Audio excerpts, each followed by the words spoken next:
So I've got the fan going. It's pretty hot right about now.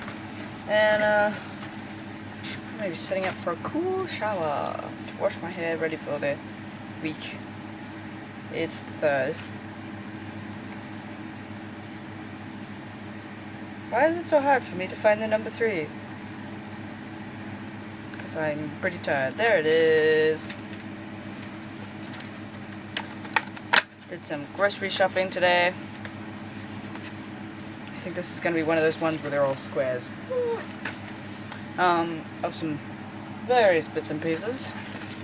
And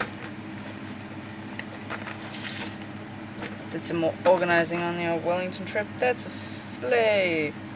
Specifically one that's carrying ice, which is horrifically off-season for us. I've brushed my teeth already, so this cheap kids' chocolate can live in my trash.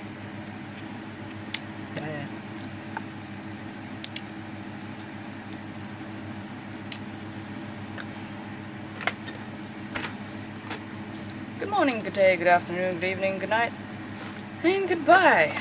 Have yourselves a good whatever.